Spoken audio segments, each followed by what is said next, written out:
कहानी की शुरुआत होती है वेलेंसिया शहर से, जहां इतनी जोरदार बारिश हो रही थी कि पूरे शहर की सड़कों पर ट्रैफिक जाम हो गया था। सभी गाड़ियां एक जगह खड़ी थी और आम लोग वहीं अटक चुके थे। वहीं रेडियो पर आने वाले जबरदस्त तूफान की खबर दी जा रही थी। सरकार ने लोगों को अपनी सुरक्षा के लिए एक ही जगह पर रहने की सलाह दी। इन्हीं गाड़ियों में से एक गाड़ी थी सैंड्रा नाम की एक औरत की, जो असल में वेलेंसिया बैंक की मैनेजर थी। उसने एंटोनियो नाम के एक आदमी को फोन करके पूछा कि बैंक से निकाले जा रहे आदमियों की लिस्ट में उसका नाम है कि नहीं। इस पर एंटोनियो ने उसे बताया कि उसे अभी तक कोई जानकारी नहीं मिली है। तब सैंड्रा ने कहा कि अगर लिस्ट में उसका नाम आए भी तो एंटोनियो को ये बात एक राज ही रखनी होगी। आखिरकार सैंड्रा अपनी गाड़ी से निकलकर बैंक में पहुंची और स्टाफ से पूछा कि क्या उन्होंने बैंक के अलार्म एक्टिवेट कर दिए हैं। तब माहिनो नाम के आदमी ने उसे बताया कि खराब मौसम और सड़कों पर जाम की वजह से अभी स्टाफ बैंक में पहुंचा नहीं है। उम्मीद है दोपहर तक मौसम ठीक हो जाएगा, फिर कर देंगे सारा काम। तभी एक एम्प्लॉय ने देखा कि सैंड्रा थोड़ी परेशान लग रही थी, तो माहिनो ने खुलासा किया कि बैंक से निकाले जाने वाले लोगों की लिस्ट में सैंड्रा का नाम आया हुआ है। उधर जब सैंड्रा अपने ऑफिस में गई तो उसने फिर से एंटोनियो को फोन करके पूछा।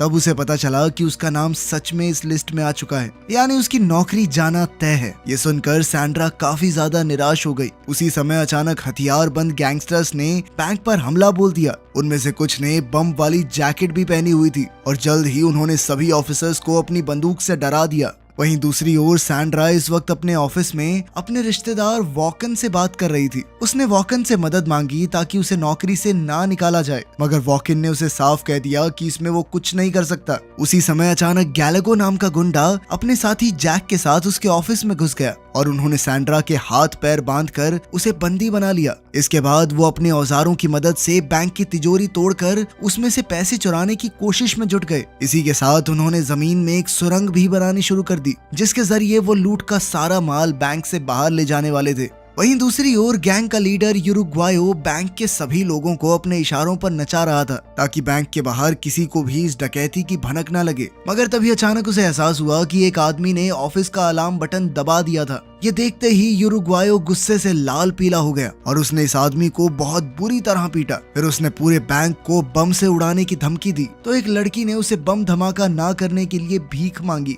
लड़की ने कहा कि घर पर मेरा बेटा अकेला है, मेरा इंतजार कर रहा है, प्लीज रहम करो। तब यूरुग्वायो ने उस लड़की से कहा कि अपने बेटे को फोन कर ले, 5 मिनट दे रहा हूँ तुझे। फिर उसने सभी कैदियों को 1.5 मिनट का समय दिया ताकि वो अपने परिवार वालों से बात कर सके। खैर सच तो ये था कि यूरुग्वायो सिर्फ उन्हें डरा रहा था, जबकि असलियत में उसका किसी की जान लेने का कोई इरादा नहीं था। वहीं दूसरी ओर जल्द ही पुलिस को अलार्म सिग्नल मिला और वो समझ गए कि बैंक में चोर घुस आए हैं। फिर डिटेक्टिव डोमिंगो ने बैंक के नंबर पर फोन किया तो एक गुंडे ने फोन उठाया और कहा कि अगर उनका मकसद पूरा होने से पहले पुलिस ने बीच में आने की कोशिश की तो वो सभी कैदियों को जान से मार डालेंगे। अब गुंडों ने कैदियों की जान के बदले पुलिस से एक कार और एक प्लेन की मांग की, मगर डिटेक्टिव डोमिंगो ने कहा कि ये फैसला वो अकेले नहीं कर सकता, क्योंकि इसके लिए उसे बड़े ऑफिसर्स से इजाजत लेनी होगी। खैर बाद में गैलागो ने अपने बॉस को बताया कि यहाँ से भागने के लिए जो सुरंग उन्होंने बनाई थी वो जोरदार बारिश की वजह से भर चुकी है। अब उन्होंने आधा घंटा इंतजार करने का फैसला किया ताकि तब तक पानी का स्तर कम हो जाए। इस दौरान सैंड्रा ने गैलागो को बताया कि उसे नौकरी से निकाला जा रहा है। तब उसने गैलागो को एक खास तिजोरी लूटने की सलाह दी, क्योंकि उसमें ऐसा खुफिया राज छुपा है जिसके बाहर आते ही उनकी जिंदगी बदल जाएगी। मगर सैंड्रा ने शर्त रखी कि अगर वो पैसों का एक हिस्सा उसे देगा तभी वो उस खास तिजोरी के बारे में बताएगी। वहीं दूसरी ओर हम जोन्स नाम के एक नेता को देखते हैं, जो इस वक्त एक हॉस्पिटल में कोमा में था। उसकी पत्नी मारियाना उसके साथ थी और तभी उसने टीवी पर बैंक में चोरी की खबर देखी। ये देखते ही वो बुरी तरह घबरा गई और उसने तुरंत डिटेक्टिव हुलियो को फोन करके पूछा कि क्या ये खबर सच्ची है। हुलियो ने कहा कि मुझे तो अब तक ऐसी कोई खबर नहीं मिली। खैर मारियाना ने बताया कि इस बैंक में उसके पति जोन्स की एक खास तिजोरी मौजूद है। अगर किसी ने भी वो तिजोरी खोल ली तो जोन्स बहुत बड़ी मुसीबत में पड़ जाएगा। तब हुलियो ने उसे शांत करते हुए कहा कि वो खुद इस मामले की जांच करेगा। फिर उसने ऑफिसर फेरान को फोन करके वो सब बताया जो मारियाना ने उससे कहा था। हुलियो ने कहा कि वो ये नहीं जानता कि उस तिजोरी में क्या है, पर जो भी है बहुत खुफिया चीज है। इसके बाद हम देखते हैं कि सैंड्रा गैलागो को स्क्रीन पर एक वीडियो दिखा रही थी जिसमें जोन्स सिक्योरिटी डिपॉजिट वोल्ट की ओर जा रहा था और उसके हाथ में एक हार्ड डिस्क थी जिसे वो तिजोरी में रखने वाला था। सैंड्रा ने बताया कि आज से कुछ साल पहले एक डिटेक्टिव ने उसके घोटाले का पर्दाफाश कर दिया था जिस वजह से वो काफी मुश्किल में फंस गया था। उस समय पूरे देश भर में उसके नाम की थू थू हो रही थी। तब जोन्स ने अपनी काली करतूतों के सारे सबूत और सरकार के उन लोगों की जानकारी जिन्होंने इस घोटाले में उसका साथ दिया था सबका कच्चा चिट्ठा इस हार्ड डिस्क में भर के बैंक की तिजोरी में रख दिया था। अब गैलागो ने इस तिजोरी का नंबर बताने के बदले सैंड्रा को बैंक से चुराए बेशकीमती हीरे दिए। हीरे लेने के बाद सैंड्रा ने बताया कि उस तिजोरी का नंबर 314 है। उधर यूरुग्वायो ने डिटेक्टिव डोमिंगो को फोन करके बैंक में खाना भिजवाने को कहा।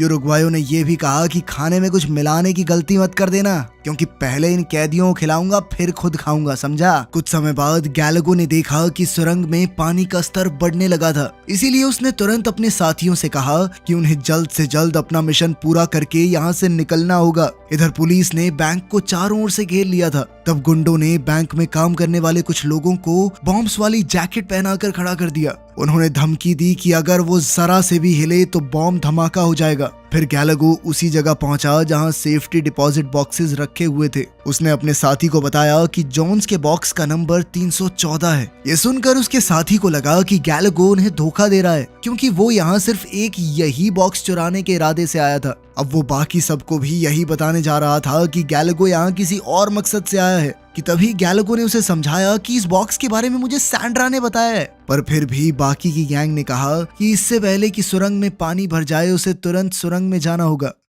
अब सभी गुंडे लूट से भरे बैग्स लेकर तुरंत सुरंग में उतर गए और आखिरी गुंडे ने एक मजबूत रस्सी के जरिए सुरंग के छेद पर टेबल खिसका कर उसे बंद कर दिया। फिर उनमें से एक आदमी अकेला सुरंग के अंत तक गया ताकि वो ये पता लगा सके कि सब लोग तैर कर यहाँ से निकल सकते हैं या नहीं। मगर कुछ ही पलों में उसकी सांस बंद होने लगी और उसने वापस लौटकर अपने साथियों से कहा कि पानी का बहाव बहुत ज्यादा तेज है। आखिरकार उन सब ने एक बार फिर बैंक में वापस लौटने का फैसला किया। उन्होंने पूरी जान लगाकर छेद से टेबल हटाया और वापस बैंक में घुस गए। इसी दौरान पुलिस भी बैंक में घुसने को तैयार थी। डोमिंगो ने उरुग्वायो को फोन करके कहा कि उनके लिए खाना बाहर पहुंच चुका है और अब उसे बैंक का दरवाजा खोलना होगा। अब एक गुंडा बैंक का दरवाजा खोलने गया और उसी समय बाहर पुलिस बैंक में घुसने के लिए दीवार के पास तैयार खड़ी थी। मगर जैसे ही दरवाजा खुला तो अचानक पुलिस को मिशन बंद करने का ऑर्डर मिला, जिस वजह से पुलिस वालों को ऐन वक्त पर पीछे हटना पड़ा। असल में जोन्स के साथ मिले हुए सरकार के ऑफिसर्स इकट्ठा होकर ये सोच रहे थे कि वो इस मुसीबत से कैसे निकलें। तब ये खुलासा होता है कि उनमें से एक ऑफिसर ने ही उरुग्वायो को तिजोरी से जोन्स की वो हार्ड डिस्क चुराने का मिशन दिया था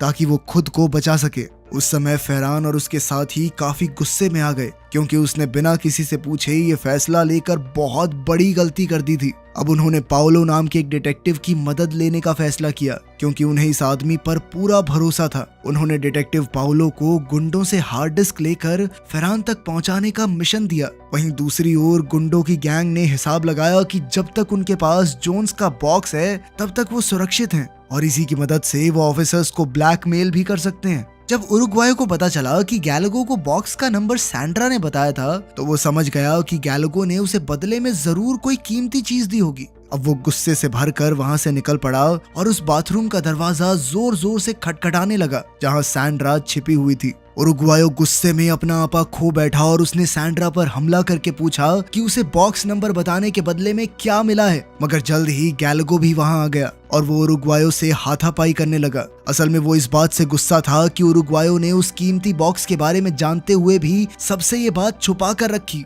अब उरुग्वायो बाथरूम में घुसा तो उसे हीरे का बैग मिला मगर वो खाली था। ये देखकर वो गुस्से से भर गया क्योंकि वो ये समझ चुका था कि गैलागो ने सैंड्रा को पैसे नहीं बल्कि हीरे दिए थे। उसने बाकी की गैंग से कहा कि सैंड्रा उन हीरों को निगल चुकी है ताकि कोई उससे हीरे छीन न सके।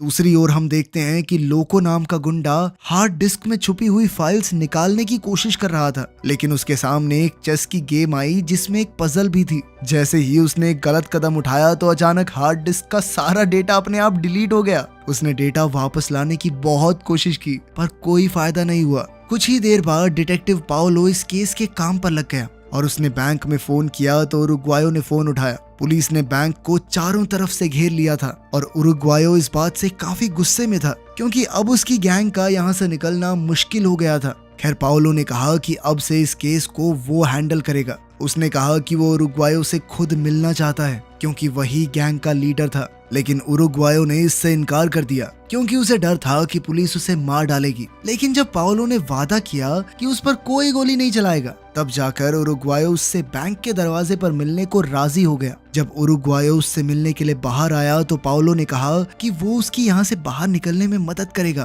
पर इसके लिए उरुग्वायो को पाओलो के सभी ऑर्डर्स मानने होंगे। आखिरकार जब उरुग्वायो बैंक में गया तो उसने अपनी गैंग को बताया कि पाओलो बैंक से भागने में उनकी मदद करने वाला है, पर उसके साथियों को शक हुआ कि ये पुलिस की चाल भी तो हो सकती है। तब उरुग्वायो ने कहा कि पाओलो के प्लान के मुताबिक वो साथ वाली बिल्डिंग की चौथी मंजिल पर जाएंगे और वहां से एक खिड़की के जरिए एक फ्लैट में चले जाएंगे। वहां पर उन्हें पुलिस की यूनिफॉर्म्स मिलेंगी जिन्हें पहनकर वो तुरंत फरार हो जाएंगे। इसके बाद लोगों ने उरुग्वायो को बताया कि उसकी गलती की वजह से हार्ड डिस्क का सारा डेटा साफ हो चुका है। ये सुनते ही उरुग्वायो गुस्से से भर गया और उसने लोगों को बुरी तरह पीटा। तभी ऐन वक्त पर गैलागो ने वहां आकर उरुग्वायो को शांत करने की कोशिश की, पर जैसे ही उसे सच्चाई पता चली तो उसने भी लोगों को बहुत पीटा। उन्हें एहसास हुआ कि यहाँ से निकलने का आखिरी जरिया भी उनके हाथ से निकल चुका था।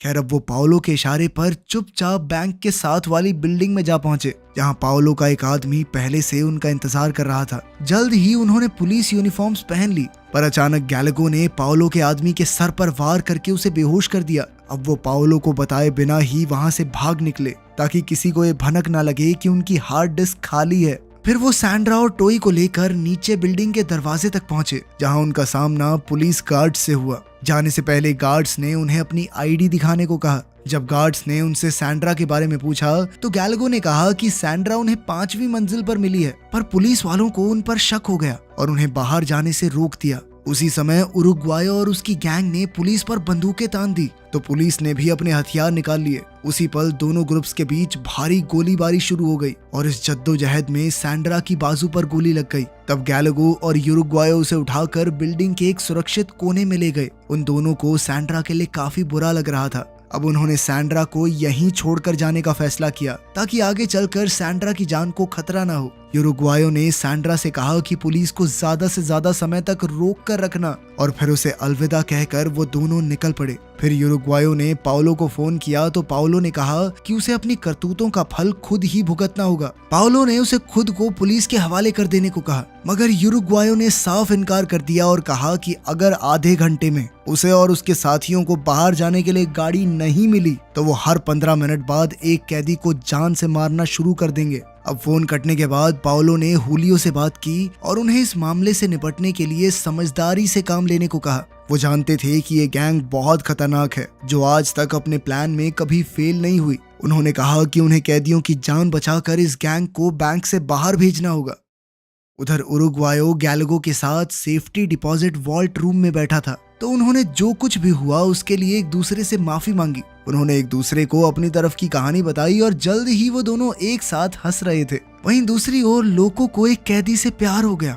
वैसे ये लोको उल्टे ही काम कर रहा है सारे मिशन में। खैर इसके बाद वो उस लड़की को एक सुनसान जगह पर ले गया। उसने इस लड़की को अपने लूट के माल से काफी सारा पैसा दिया और कहा कि वो इसकी मदद से अपना कर्ज चुका सकती है। लोगों ने कहा कि उसने ये पैसे एक भ्रष्ट नेता की तिजोरी से चुराए हैं जो आम लोगों के पैसे चोरी करके अपने खजाने भर रहा है। आखिरकार उस लड़की ने पैसे लेकर अपने कपड़ों में छुपा लिए और कमरे से बाहर चली गई। इधर उरुग्वायो और उसकी गैंग को लग रहा था कि चीजें उनके प्लान के मुताबिक नहीं हो रही तो उरुग्वायो ने एक तरकीब निकाली। उरुग्वायो ने पाओलो को फोन करके कहा कि वो एक सरकारी ऑफिसर से बात करना चाहता है। जब पाओलो ने इसकी वजह पूछी तो उरुग्वायो ने कोई जवाब नहीं दिया, बल्कि उसने धमकी दी कि अगर उसकी मांगे पूरी नहीं हुई तो वो किसी कैदी की जान नहीं लेगा, बल्कि अब वो जोन्स की उस हार्ड डिस्क का सारा डेटा पूरी दुनिया के सामने परोस देगा। ये सुनते ही तो पाओलो के होश उड़ गए क्योंकि वो भी उन भ्रष्ट पुलिस वालों में से था जो जोन्स के काले कारनामों में उसके साथ थे। अब जूलियो ने फेरान को फोन करके कहा कि उसे उरुग्वायो की गैंग से मिलकर खुद मामला सुलझा लेना चाहिए।